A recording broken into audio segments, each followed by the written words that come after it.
Sans plus tarder, direction l'hôtel de ville pour l'événement mondial de la soirée. Ça y est, c'est fait Caroline, la France est donc championne du monde. Ah oui, champion du monde pour la première fois de l'histoire du foot français. Et je peux vous dire qu'ici, c'est le délire complet. Lorsque Petit qui vient de marquer le 3e but pour la France, 3-0 pour la France, ça a été l'explosion à quelques secondes de la fin du match. Non madame, on aurait pu gagner avec 7 buts. Mais sauf qu'on a hésité un petit peu, mais en tout cas on l'a gagné, c'est déjà bien. Ah bon, je suis ravie. C'est génial, c'est génial. Et gagner le Brésil 3-0, alors c'est fantastique. J'adorais déjà le foot, mais en plus maintenant, je pense que le foot m'a fait vraiment rêver. Et tous les jeunes sont tous d'accord, c'est vraiment un rêve. Puis là, d'être champion du monde, c'est magnifique. On est champion du monde, on a tout gagné. Il récupère Dugarry, il voit, il va mener le contre-attaque et il y a 3 Français qui partent sur la contre-attaque, notamment Emmanuel Petit qui va marquer le 3e but, et 3e but, 3-0, nous sommes, ils sont tous ensemble, la France entière est championne du monde de football, historique, inimaginable. Moi, pour moi, c'était écrit, le fait que c'était France-Brésil, je veux dire, c'était impossible qu'on perde. France-Brésil, pour moi, c'était, tu vas sur le terrain, 1h30 heureux, c'est le rêve, quoi, le rêve. C'est un truc, c'était vraiment bizarre. Les rares fois où j'ai marqué un but, je ne me rappelle pas du tout de l'action. Grande fierté, vraiment très grande fierté,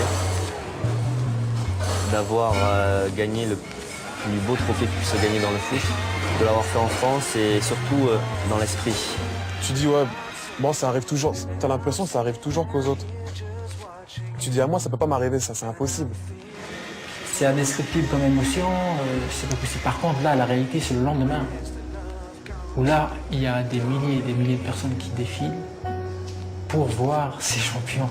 Et là il y a des milliers de personnes qui foulent les Champs-Élysées. Impossible de passer parce que normalement le défilé devait se prolonger. Et non, on s'est arrêté en plein milieu. Je dirais que l'original, quand tu la portes, la première impression que tu as, c'est que tu dis putain, elle est lourde, elle est très lourde. Et je me dis, elle est vraiment aussi belle que quand j'étais gosse, que je collectionnais des photos de joueurs. Et c'est vraiment des photos marquantes du style de la Coupe du Monde ou certains stades au monde. Et c'était un rêve quoi, de voir certains joueurs comme Maradona brandir cette Coupe du Monde. Parce que tu regardes, on dirait de loin, c'est un effet optique, on dirait une main, comme un geste d'espoir, tu vois, qui tient la terre dans ses mains. Comme si il fallait toujours espérer, tu vois. Mais avant de pouvoir soulever cette fameuse Coupe du Monde, il a fallu entre autres battre l'Italie, en passant par la terrible épreuve des tirs au but. Si tu ratais le penalty, quoi, c'était fini, quoi. Pas de Coupe du Monde. Pour un penalty, t'imagines.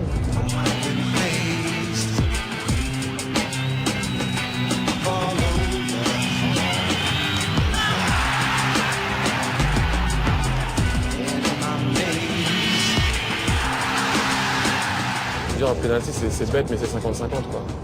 Tout le monde sait tirer un penalty. Tout le monde, à l'entraînement, des fois pour m'amuser je tire des penalty à l'entraînement, je tire du pied droit, du pied gauche, je tire en arrière.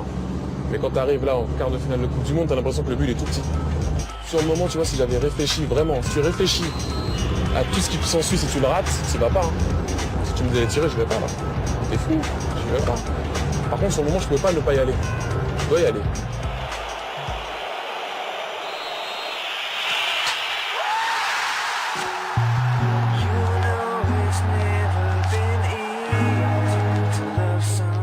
J'ai touché la Coupe du Monde, j'ai pas pleuré.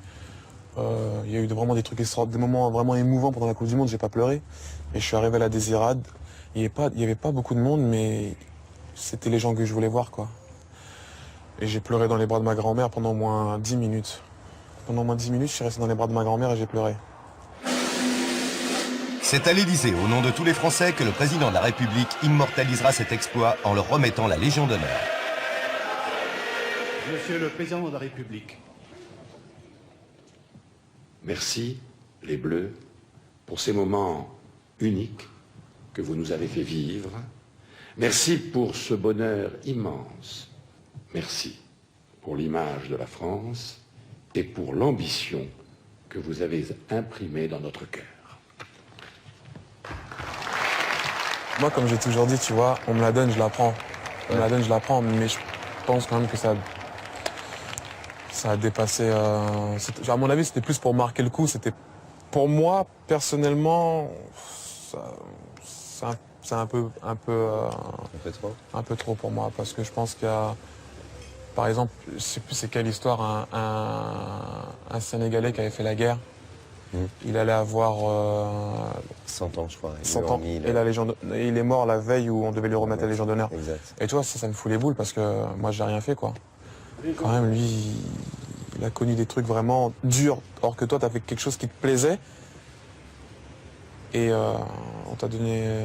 Enfin, bref. J'ai vraiment été... Franchement, j'étais vraiment mal quand j'ai entendu ça.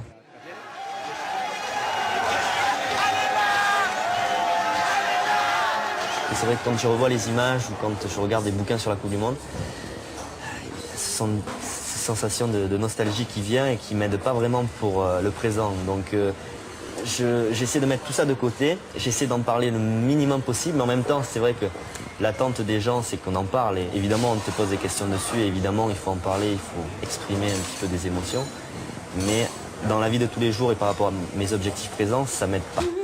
Heureusement qu'on a eu un génie noir qui est sorti de sa boîte hier et qui nous a fait des choses extraordinaires, puisque tous les matins je lui disais, toi tu ne marqueras jamais un but. Alors je suis très mal aujourd'hui. J'en reviens pas, ouais, toujours pas, quoi.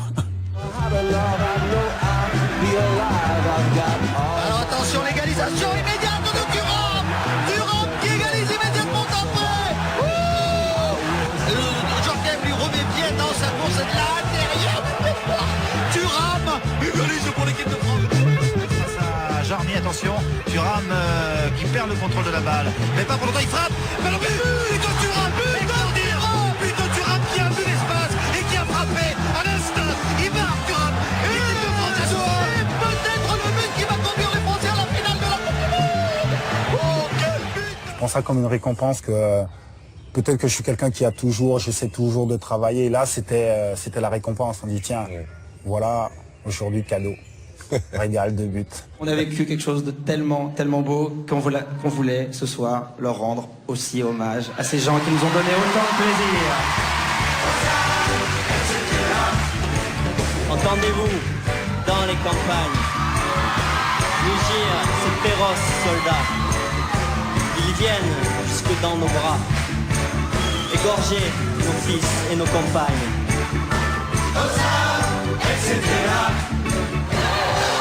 Du Stade de France à l'Elysée et de l'Elysée au studio télé, l'effet Coupe du Monde fait son chemin. Nos footballeurs sont devenus de vraies stars. À la télévision comme ailleurs, on se les arrache. Les Bleus sont partout.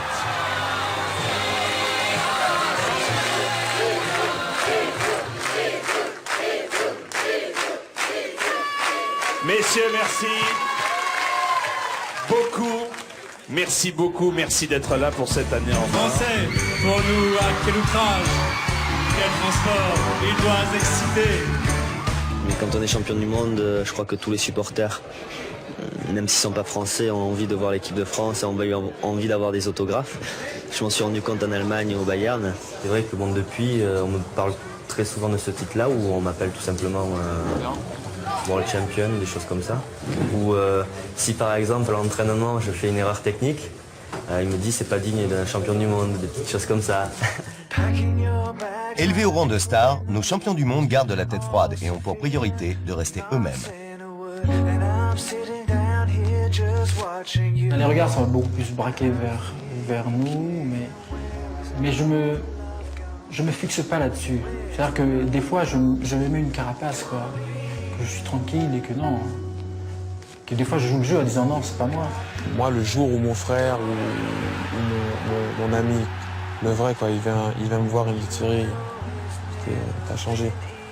Là, je sais qu'il m'a connu depuis que je suis petit, il me connaît, on a toujours été ensemble, mon frère a toujours été ensemble. Mais bon, le mec que je connais depuis 2 mois, il vient me dire ça, ça vraiment, ça va même pas m'effleurer.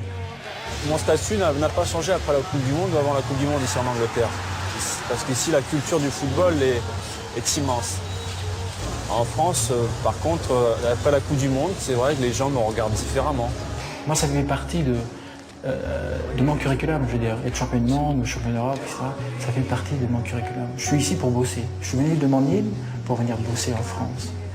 Point, il n'y a rien d'autre. Peut-être qu'auparavant, j'avais l'étiquette d'un chat noir en équipe de France ou peut-être l'étiquette d'un joueur dont on savait qu'il avait des qualités pour exploser au plus haut niveau, mais quand on se disait, finalement, il restera un bon joueur, c'est tout, quoi. Moi, je pense que c'est surtout, je dirais, cette communion qui s'est passée avec les joueurs. Depuis longtemps, on avait beaucoup de complicité. Depuis longtemps, on avait mis en place cette force et cette intensité, cette générosité. Et enfin, le public français nous a reconnus.